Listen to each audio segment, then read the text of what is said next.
Hey, this is Doug C. Brown with the CEO Sales Strategies Podcast. We are going to talk about going outbound today with cold email. We have an expert. His name is Mr. Ron Story Jr. He's at ronstoryjr.com. Outbound is an essential part of your prospecting campaign. Let's talk about how to do this on email and do it right. Without further ado, let's go speak to Ron right now. Hey, Ron, welcome to the CEO Sales Strategies Podcast. Thanks so much for being here today. Hey, Doug, thanks for having me. I appreciate it. So we're going to talk about, cold email as we go along, and we're going to talk about, direct to market and high leverage and all kinds of good stuff. Why don't you tell everybody what you do so it sets the frame for this call? Yeah, well, my name is Ron Story Jr., and I talk to strangers for a living. And I do that by sending them emails for myself and for my clients to do three things. One, to either book sales appointments. The second thing we do is we help you to book speaking gigs. And the third thing is to help you to get booked on podcasts. And Ron, these are people that people don't know, right? And so it's not like we're sending it out necessarily to a warm list of people. I mean, it could be, but for the most part, you specialize in, hey, you don't know this person. Let's build a relationship with this person through the medium of email. Yes. So if we think back to when I first got into sales, I used to be a financial advisor. And what we used to do is called cold calling, right? Which means you get a list of people's names and phone numbers that you don't know, and you pick up the phone and you call these strangers and you try to set financial advisory meetings with them. That's cold calling, talking to strangers. The problem with that is that 1 out of 100 people would actually talk to you. The other 97 are either screaming at you, hanging up on you, or treating you like you're the scum of the earth. Well, cold email removes all of that, right? So I don't deal with any of the rejection. I only deal with the people that reply positively and want to talk to me. So imagine being able to put your products and services in front of someone who may need what you have to offer. They just didn't know that you offered it. And everyone else, they'll just ignore the email and go on about their day. So it's more like an advertisement almost that somebody kind of views and they say, wow, okay, no, not interested in this. And they respond back saying, no, thank you, or whatever. Or somebody responds back and goes, hey, it caught my attention. Let's further the relationship of some sort. Is that accurate? It's exactly that. Advertising is just an outbound broadcast where people see the broadcast and then they respond. That's called direct response advertising, whether it's a billboard, a radio ad, a blog post, right? At the bottom of the blog post, there's a call to action. Email is the same thing. You're putting your message, actually an introduction to build a relationship with the person in front of them, asking if they want that relationship. You wouldn't email someone as if with cold email selling pharmaceutical drugs because it's a bit too personal to reach out and say, hey, does your back itch at night? Does your left foot curl this way? People would think you were weird if you reached out to them via email that way. But if you're selling B2B services, it's not uncommon to reach out to an accounting firm and say, hey, I help accounting firms to generate more sales leads by doing X, Y, and Z. Is this something worth talking about? Well, what's wrong with that, right? You have a direct problem that you're solving. And you're just telling them, hey, I have this, I can solve this problem. If you ever run into it, give me a call. I got a solution. So let's talk about this a little more in depth, one, because I get these emails. Some of them are I've responded to. I've actually, hired people from. I've actually engaged in services I never thought I would, right? Out of the gate. So You've I get some emails that podcast. podcast. That's how I got here. My assistant sent you an email. That's right. And in turn, we've done business already. You and I, or your other companies, have done business already because you had a service that I didn't expect, and then all of a sudden it was like, okay, hey, this makes sense for me, and so. This is living proof that cold email works, the relationship between the two of us. And I get a lot of emails that are really good. And then I get those ones that are just, I do get the ones like, hey, that are totally irrelevant, right? I mean, they'll come out of the blue and they go, I noticed that your speaking career is XYZ, blah, blah, blah, blah, blah. And or I've seen you on stage recently in the last 60 days. And quite frankly, I haven't spoke on stage in 7, 8 months, or you know what I mean? Like, so, or even worse, I saw you speak at XYZ conference and I wasn't even there. And so I've seen those come out.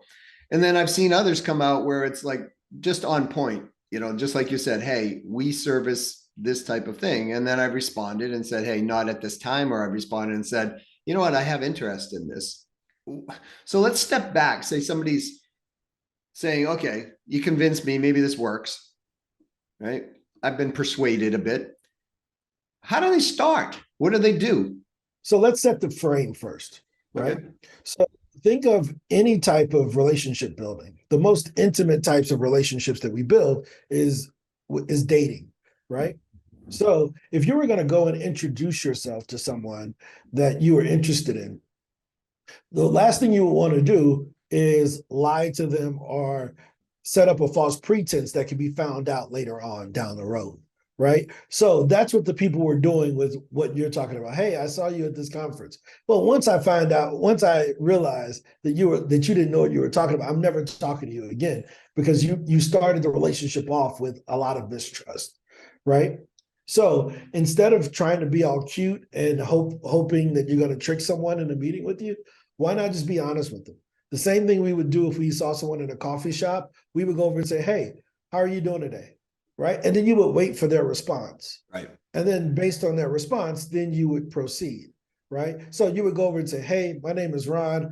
I saw you over here having coffee. I would love to, take you to lunch sometime. Very straight to the point. Not, hey, my name is Ron. I drive this car. I live here. I saw that you had these magic. Are you this person? No pickup lines. Do not use pickup lines in cold email, okay? Because that's what those people were trying to do to you, and it failed miserably, right? So the key formula is, number one, tell me where you got my information from. So that's step one in writing a cold email. So the first line of the email should tell them where you got their information from. So usually what we would say is something like, hey, I was searching on LinkedIn and I saw your profile. That's honest. I was searching online and I came by your website. That's honest, right? Now, once you've told them where you got the information from, tell them why you're reaching out to them, right? So I was searching on LinkedIn. I saw that you were a podcast host. The reason for this reach out, right? So right at the second line, I'm just getting straight to the point of why I'm over here talking to you, as if we're in a coffee shop, right? And then the third line, I should state the benefit to the person. So, hey, this is where I found your information. This is why I'm talking to you. Here's how it benefits you. Would you like to talk further? So that's the basic 4-step approach. But the rules, really quickly, are don't lie to me, right? Don't come to me with false pretense using a goofy pickup line. They just don't work, right? The other thing is, don't try to be too nice. You don't know me, so I know it's false, right? You usually don't compliment strangers. You introduce yourself to strangers, right? And then you may be a bit more complimentary down the road, but you don't know them well enough to compliment them. So it comes across as so ingenuous, right? It's like, dude, I don't know if that's the right word, but it doesn't come across genuine. That's the word I'm looking for. It's like, dude, you're faking it. I don't really like you already. So those are my 4 rules. So, where you got their information from, number one. Number two, why you're reaching out to them. Number 3, the benefit to that person. And then 4 is really a call to action. Would you like to further the discussion? Would you like to further explore this? Are you open to a 10-minute intro call? Right. So I always tell people, you're talking to them in 2 sentences, offering them 10 minutes. Right. So I got to sum up what I do in my business in 2 sentences. Right. The first sentence is what I do. The second sentence is how it benefits you. Right. So in 2 sentences, I have to be able to communicate clearly and effectively what we do in our business. I was surprised at how many business owners can't do that, right? If I said, hey, tell me what you do in one sentence, tell me how it benefits me in the second one. They start, you remember beatboxing, put. Yeah. That's what it sounds like because they haven't said and thought through it that thoroughly. But once you solve that problem, and usually it's better if it's in the words of your current customers, because those are the words that the audience is using, right? So imagine this. Imagine if I reached out to someone and I said, hey, I send cold emails to strangers that other people think is spam in their minds. Would you like me to do it for your business? No, don't do that. Don't ever. So, right. But that's just me poorly describing what I do. Right. Right. But if I describe it in the words of my customers, oh, Ron has automated appointment setting for us. Cool. That's what we do. We do automated appointment setting. Why? Because our clients don't do anything. All they do is give it to us and we take care of it. So to them, it's automated appointment setting. Just the changing of the words clearly communicates what the customer wants. My job is to answer the question that's already in their head, not to try to reintroduce a new concept. I call that being an accelerator versus an innovator, right? My job is to accelerate what you're already doing, not try to innovate and introduce something new. We're speaking with Mr. Ron Story Jr. He's at ronstoryjr.com. Thanks for the easy URL. I really appreciate that, Ron. That's so what you do, how it benefits them, 2 sentences primarily. Got to get the message across quickly. Don't be all lounge lizard type player, right? Yeah, in the process. that's it. And stay honest, stay truthful, just right to the point. Yeah. So it's virtually a text message. Yeah, to right. To a friendly text message, not Yeah. Hi,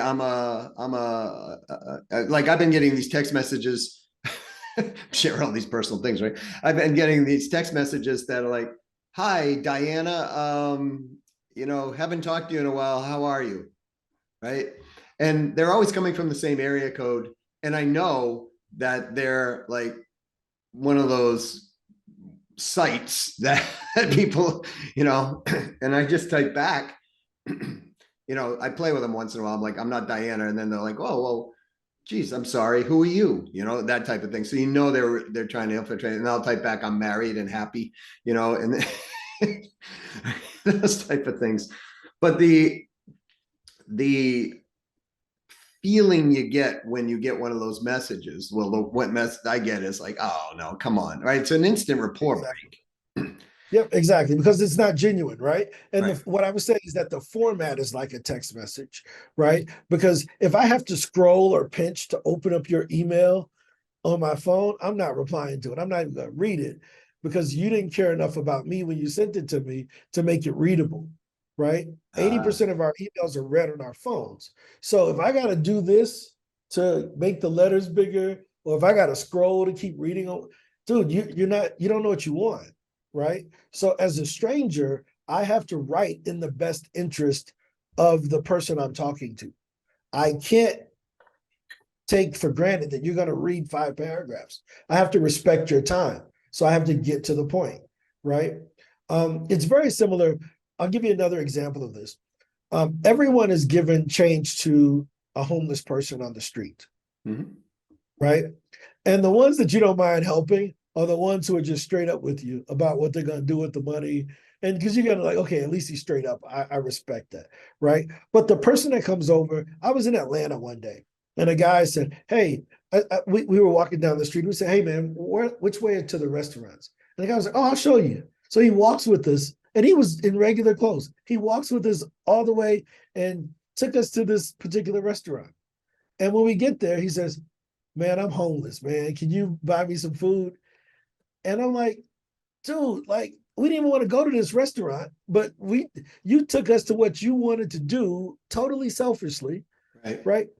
But if he would have just came straight to the point and said, hey, they're right down there. Hey, I'm struggling. Can you give me some change? I would have given him the money felt good about it, and moved on with my life, right? But sometimes the pitches can sound like someone trying to swindle us, Right. and you just can't afford to have that type of impression. So in selling, it's called bait and switch, right? So you lure someone in, then all of a sudden they're in on the message, and then it's like, sorry, not what I represented myself to be originally. And so what I'm hearing is don't bait and switch at all. I mean, it's not a good premise in life, but certainly an email. Yeah, like where does that work? Like, I'm where is not that really. long term? Like, it's a short term win. He won that day, Yeah. right? But this was 10 years ago, and it still impacts me and how I view every other person, right? Every other person who's ever asked me or tried to help me with anything on the streets, I'm just like, no, I'm good. Even if I needed their help, no, I don't want it, man. Get away, you know? Right. Right. Yeah. And that's kind of human nature. If we get burnt a couple of times, and then the old, if it looks like a duck, quacks like a duck, probably is a duck, right? And then we get to that point where we start putting defenses up, when we don't even naturally want to do so, because it just feels like it's going to happen again, that type of thing. I've had Right, that happen exactly. to me over and over, in life as well, in different situations. So it makes total sense. Hey, we're speaking with Mr. Ron Story Jr. from ronstoryjr.com. We're talking about email, what to do, what not to do when you're going out, and going to be emailing people. Ron, I have a question. Words of the customer's mouth. So the words of the, I think you said something like Yep, that. I wrote it down. Words of the customer, current customers. That's what you said. And yep. how does one know that? Like, cause what you're saying is when you put that in the email, the current customers are probably going to tell you what to say. Am I accurate on that?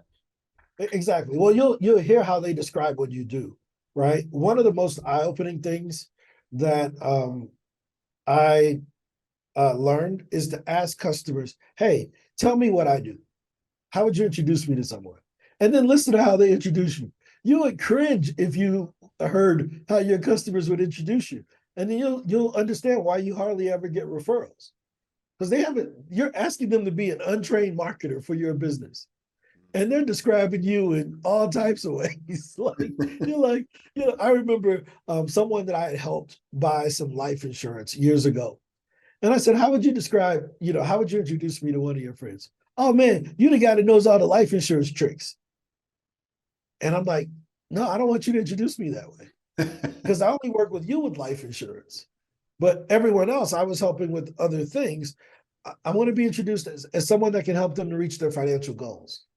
Right. So if you were to introduce me, can you say that instead? They were like, yeah, that makes sense because life insurance was one of our goals. And they weren't offended that I told them how I wanted to be introduced. Right. So if they're going to put you in a box, at least define the box you want to be put in. Right. So that's kind of the same thing. So listen to what your customers are saying and how they're describing you.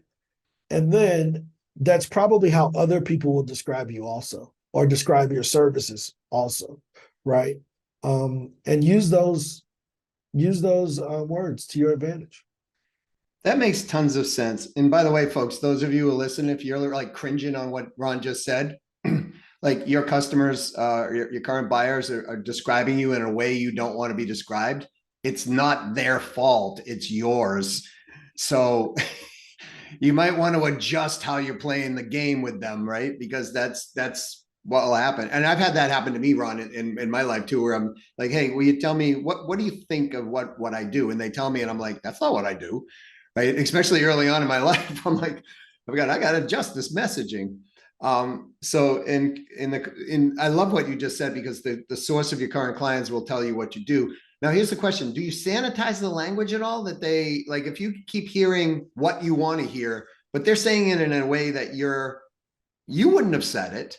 Do you use that in the outbound email the way they're using it, or do you sanitize the language and change it? Yeah, I think you use it the way that they said it. And the reason being is that's their first thought, which is what people similar to them would think also, right? So it's just it's the initial thought. Cold email is not about emotions and persuading people. It's hard logic. It's one of those things where it's a binary decision. Do you have this problem? Yes or no, right? It's not a, oh, well, maybe, maybe you feel this way sometimes. No, no, no. Is your leg broke or not? Do you have a broken leg? If you know whether you have a broken leg or not. If you don't have a broken leg, you know immediately.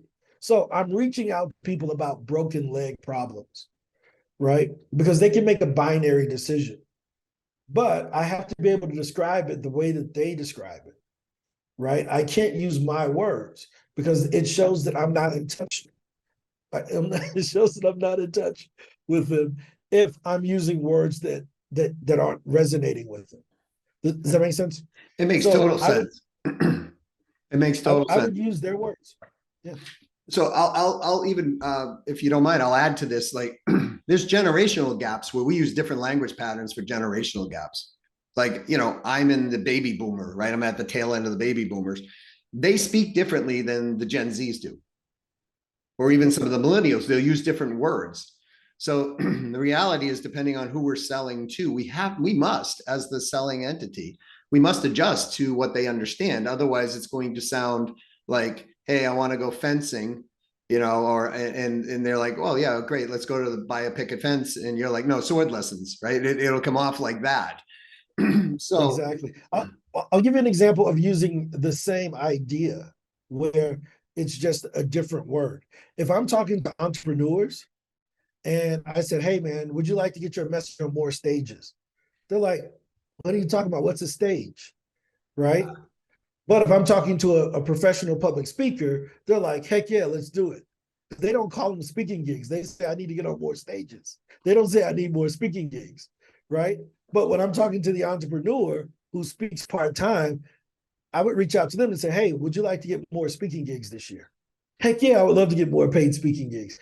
Same thing, just two different audiences describing that because that industry has a different jargon because they're professionals. So if you're specified on a particular, I live in Medellin, Colombia. I've spoken English my whole life. They don't care. I'm in their country. I have to speak Spanish. They don't care how they even laugh at my goofy accent, but they respect that I tried. Right. So speak the language of the people that you're going to be working with. I love what you just said. They respect that I tried. That is what most people are interested in.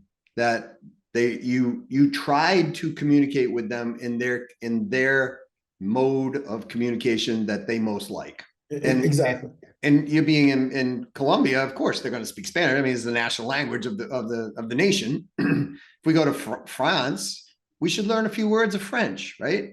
I've always, I've been to Paris a few times, and people are like, oh, people are going to be so rude to you. Not if you try to learn their language a little bit, right? They're not, at least I've never had that happen. I've been in, countries where I don't even know how to pronounce my wife's from Poland, as you know, and I can't speak Polish very well. I mean, my Polish is terrible, but I try. Excuse me, I try. And when I do try, they might laugh like you just said they do a little bit, like at the accent or whatever, but they really appreciate the fact that you're trying to communicate with them in the mode in which they're most comfortable. And I think that's great advice for what you just said, for email as well. Let's try to communicate in their mode of preferred communication. Yeah. If you're going to work with this world of customers, why not understand their language? Why not show that you've listened to them? I got a great question for you, Doug. When was the last time someone said, hey, Doug, you know what? It was really nice listening to you. No, very, very few. Most people say it's nice talking to you. Yeah, exactly. And when they say that, it's because you did all the listening. Right. Now, what I take away from that is that most people aren't listened to. So when you start using their language, they automatically feel heard in the first conversation because they understand that you've listened to someone with similar problems and you know it more intimately than the broad description of the problem. Right. So when I'm talking to speakers and I say, yo, I can get you on more stages, they're like, dude, how many other speakers you work with? Because nobody else uses stages that way. Right. right? So they're like, oh, okay, so he must work with other speakers because nobody else is using stages as a word. And that's just one little key word that I've learned from dealing with a lot of speakers. When I'm dealing with coaches, we don't use that word. It's a different word. It's speaking gigs, it's podcasts. You start describing the stages by the types of stages they are, virtual, all of these things. You just don't use generically stages in conversations with them. You have to be more specific when you're dealing with coaches, right? So, but how do I know that? Because I've dealt with both people, and what most people would see as the same, I see them as two separate groups. I see speakers as a totally different group of people that perform the same function as coaches, but they look at themselves differently, right? Let me give you a great example of this. Living in St. Louis, it snows probably 3 months out of the year, right? In winter, we'll get some snow throughout November to February, right? Do you think people who live in St. Louis that gets 3 months worth of snow understand snow as intimately as people who live in Alaska? Absolutely not. They don't even understand it because I live in New Hampshire. They don't understand the amount of snow we get compared. Yeah. One of my friends, she lives in, her name is Kim. Kim the World Traveler is what she calls herself. And she lives in Alaska. And she's like, oh, this snow today, this will be gone. And I'm like, how do you know? She's like, oh, because it came down and these are the bigger leaves Yep. and the bigger flakes are they just kind of melt away. It's when the sky is gray and it's coming down with the little small flakes, those are gonna be here. And I'm like, when did you become a snowologist? So the moral of the story is the more closely you can get to the audience that you're working with, the more you find these little intricacies that separate them, and it allows you to talk to them more intimately in those conversations. But it's not with it doesn't happen when you talk to the new person. It's based upon what you learned from talking to your current people and then taking that language in your introduction to the new person, right? That makes total So sense. I'll give you one more example. When I tell people in Medellin that I'm from St. Louis, they say, Los Cardinales. No, they don't know anything else about St. Louis. But they But know the St. Louis Cardinals. is it's in their grocery stores. They sell St. Louis style ribs all Wow. over Colombia. Like the certain cut is the St. Louis cut. It's Yep. in every grocery store. But they never bring up ribs because they didn't tie it to the city. They tied the city to the baseball team, Yep. right? So they're just trying to be a bit more based on what they learned from someone else or about St. Louis, trying to be a bit more nice to me, showing that they respect where I'm from and they know something about it. That's all that we're asking you to do when you're making these outreaches. So what do we do about headlines then? So, like, because the headline's the first thing they're going to see, right? It's kind of like that Mhm. you're walking over to that person that you might want to be dating, and your presentation is sort of your headline at that point, and your first words out of your mouth, sort of like your headline. Yeah, So, yeah. So, I mean, again, the subject line of the email. So when you pull up your phone, because everyone reads it on their phone, you get a subject line and then two preview sentences, right? mhm. So the subject line is like the reason that the person clicks because it's in bold. The next sentence is like the subheading of an ad on Google. If we were to look at it like a Google ad, the first line is the subject line is like the big blue stuff that Google puts up there, and then the next two lines is the subtext that Google lets you put, right? So what should you say? Well, we've already established you should not use a pickup line, right? So don't try to be cute because they're just going to think it's a marketing email. And Google will even penalize you for being too cute sometimes, right? Mm. So what would I say? I would be straight up honest with them. Question about such and such, right? So question about your podcast, quick sales question, quick coaching question. If that's what you're reaching out to them about, accounting question. Yes, I want to talk to you about your business, right? So that subject line should be relevant to what they do and what you want to talk to them about, right? So that's the subject line. And we know what the next line is, which is where you found their information.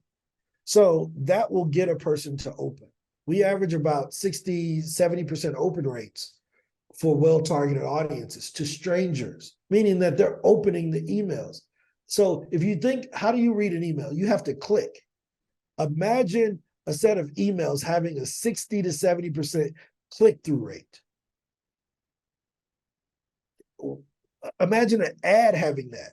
You put up an ad that has a 70% click-through rate. You would be like, holy crap, my ad is kicking butt. Right. Right. But then if nobody's responding to your ad, even though they click to open it, well, then you know you have some copy problems. You're not talking their language. Maybe you're not solving the right problem, or maybe you're talking to the wrong audience with this problem. But as you mentioned, that subject line and that first line gets them to click, and it should be as honest as possible. Hey, I just have a question, which you do. That's what you're going to do. You're going to ask them a question, and you tell them where you got their information from. They will click that, read in to see what the question is, right? And then they'll respond. Usually you can expect anywhere from 3 to 7% response rates, depending on how well targeted you are. But 3% is normal. So that leads me to another question, which is, all right, what is well targeted and how do you get the data for that? Like, not, I imagine, yeah, do you research, like you said, speak in your customer's language, but how do you get a well targeted campaign? Yep. So the first thing is you have to define yourself who you want to work with, right? So let's say, for instance, currently I work with speakers. And then I decide, you know what, I think that software founders would be great people to be on podcast, right? So I want to reach out to software founders. So the first thing I would do is I would open up my phone and look through the 1,000, or I probably have 4,000 contacts in my phone, and find out the people that I have in my current network that are software founders, right? And then I would talk to them to see if I'm even solving the right problem. Now, this is if I'm going after a new market. But if you're going after your old market, just apply this to your current customers, okay? So if I'm going after a new market that I haven't worked with, I would reach out to my warm market to engage with them to see if I'm even solving the problem or if I'm describing the problem the right way first, right? And then once I've talked to 10 to 20 of them and they've given me some honest feedback and it makes sense for me to go forward with this, then I would find out what they have in common, right? So I would look back and say, okay, they all work at accounting firm or law offices that are in big cities. They all work at law offices that have this number of people. They all focus on traffic law versus family law or whatever, right? So I would find out what the commonalities are amongst those folks, and then I would use LinkedIn as the way to LinkedIn Sales Navigator allows you to segment people and to find them in order to find like how many of those opportunities exist. So I know with speaking in the United States, I mean, there's 700,000 speakers, or at least 700,000 people that have speaker in their title on LinkedIn. Well, that's a large market, right? But if I typed in podcast booking agent, there's about 100 of them, right? And 60 of them work for the same company. So that's a very small company. I mean, a very small targeted audience, right? So I think you need to talk to people. I know we're in the digital age where everyone is performing for each other, trying to get likes and claps and followers, but you actually have to talk to people in real life to understand what they're dealing with and then take that message to foster those new conversations. So when you're reaching out on LinkedIn, you actually have engaged conversations with these people on LinkedIn? So I'm just searching on LinkedIn to see how large the audience is. Okay. Right. And then there are other companies out there that do lead generation. So you can put a plugin in your browser and use LinkedIn as the search mechanism to go and find the person's emails. Right. So that's how you get the email accounts. Okay, so you do it off of the LinkedIn. So you just don't go to like a data house and just buy cold data then, or do you do that? No, because it's not well targeted, right? No, that may work for some people, but I would never do that. And the reason being is that people switch jobs all the time. And when they switch jobs and they switch careers, they don't notify that data house. So the old email, it could be at, xyz.com, but they moved on to abc.com and it's going to go out to XYZ. Yeah. Or they just may have the wrong job title now. They're not in that same position anymore. But the minute that someone switches jobs, they automatically update their LinkedIn, right? But when was the last time, Doug, you've changed your LinkedIn login email address? Probably never. Never. Right? We never changed the LinkedIn login email addresses, even though we will update LinkedIn based on our new job titles and things of that sort. So these data companies, what they've done is that they have, before everybody cracked down on data, LinkedIn would give you your friends' email addresses. Right. Right. So anybody who was your friend, LinkedIn would just give you their email account. If you downloaded your friend list, it came with their phone number or any data that they had on their profile. Right. So what some nerds like me did is that we started doing exchanges. Right. And we would say, hey, for every credit that you upload to the database, every email account you upload, we'll let you take one out. Right. So you can only imagine if you have 1,000 people, right, that have uploaded 1,000 names each. Well, now we got a 1,000,000-person database. right. Right. And then you can only extrapolate that further and further till eventually people had pretty much cracked LinkedIn. And then LinkedIn stopped giving out that data. So, but those companies didn't go away because they weren't breaking the law. They weren't hacking or anything. It was just, they had this exchange. Right. Where you would upload credits and get credits out, and everybody did it. Now they have a database of 100, 200 million people's contact information. Mm. So a lot of people think we're like, I want to clear this up because a lot of people think that cold email is spam, and which it's not. Let me clear that up so that people don't feel uneasy about this. Spam is when it's like the do not call list, right? Do not call list does not apply to businesses. It only applies to consumers, right? So a consumer can subscribe to the do not call list, but a business can't because they would never get any customers. Right. Right.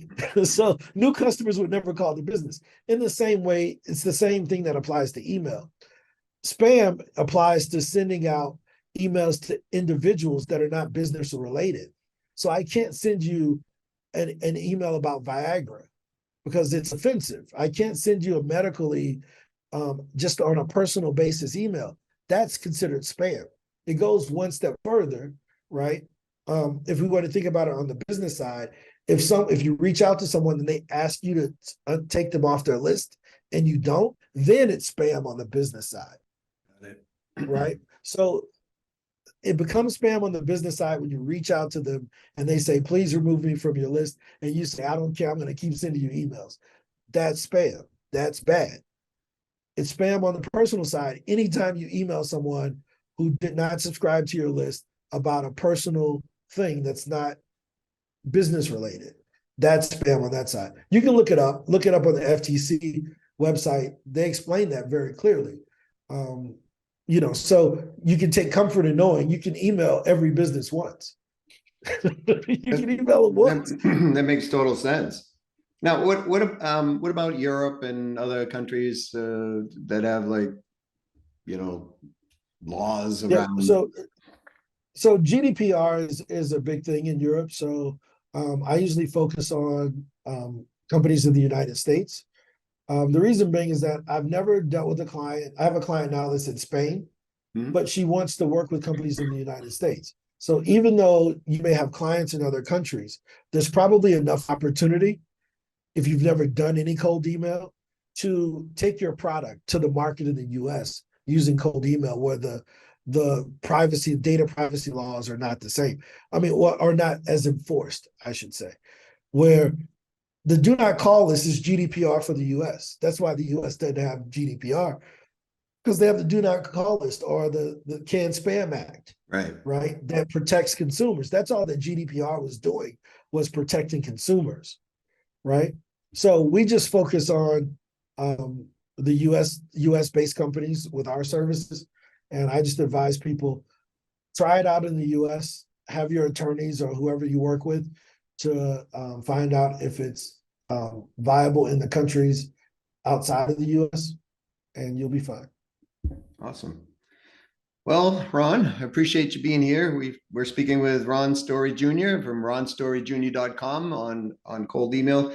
I have one last question because I know people are thinking, well, yeah, but Ron, I gotta get rejected. I mean, it's, people are gonna send me back nasty emails or whatever. I mean, what do you say to that?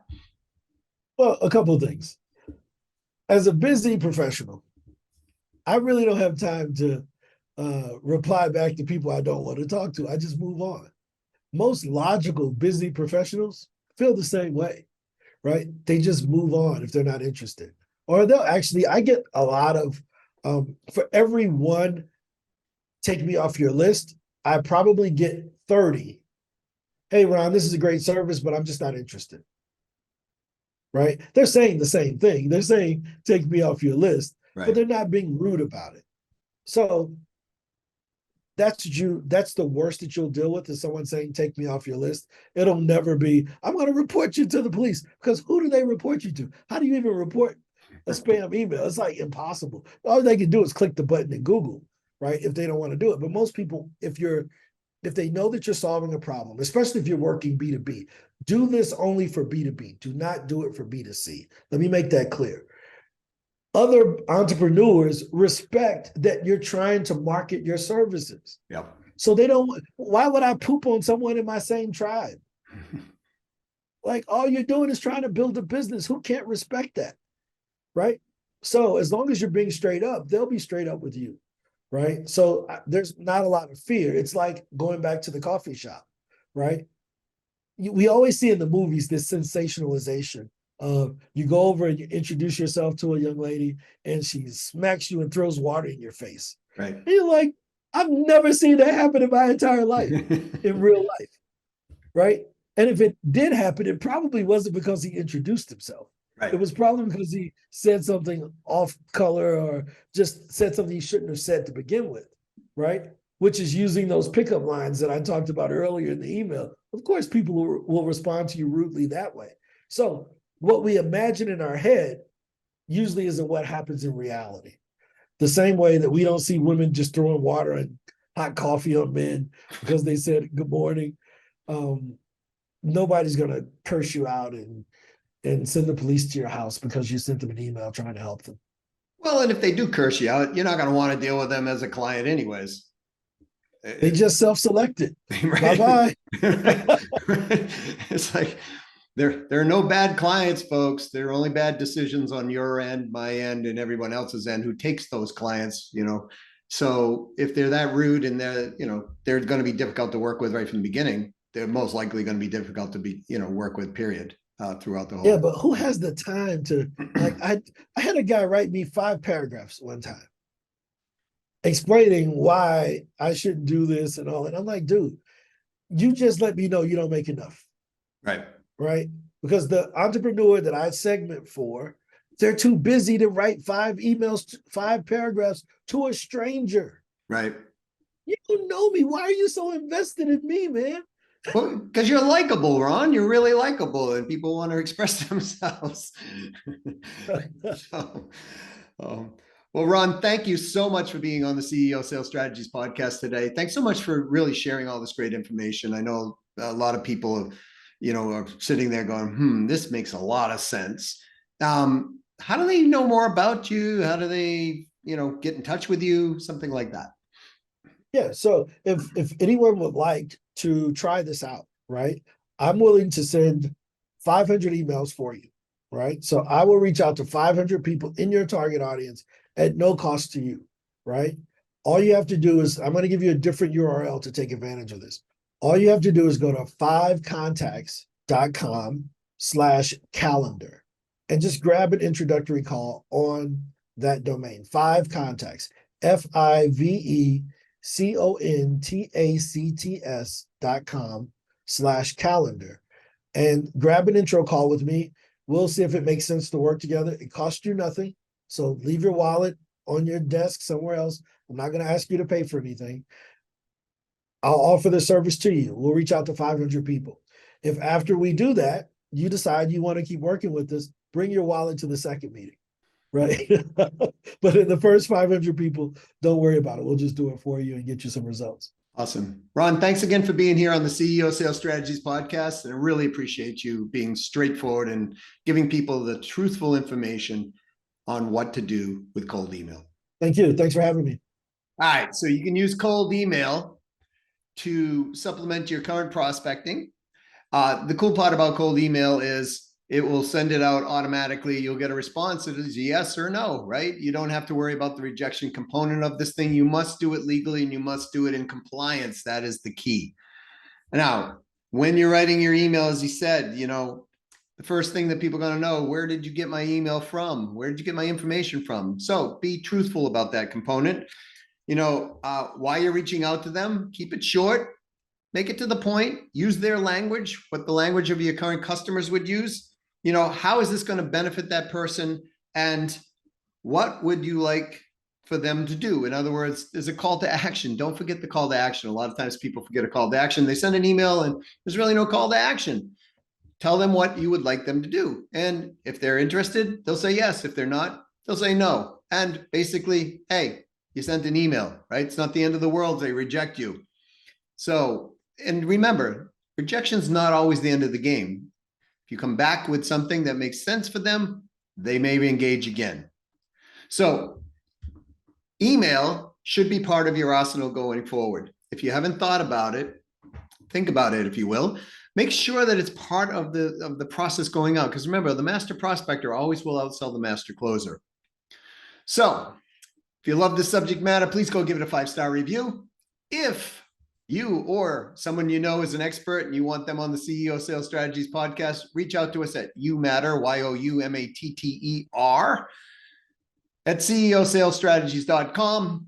And if you're interested in getting yourself into the top 1% earners, through selling, or somebody you know is interested in that, have them reach out to me directly. If you're looking for some automated prospecting and follow-up software, have them reach out to me at doug@ceosalesstrategies.com. Till next time, go out and make it a great day. Sell a lot of stuff. Sell it. Win-win. Play. Help somebody win. They'll help you win. It's the best type of selling for not only short-term, but long-term relationships as well. This is Doug C. Brown with the CEO Sales Strategies podcast saying thanks for listening to another episode and to your success.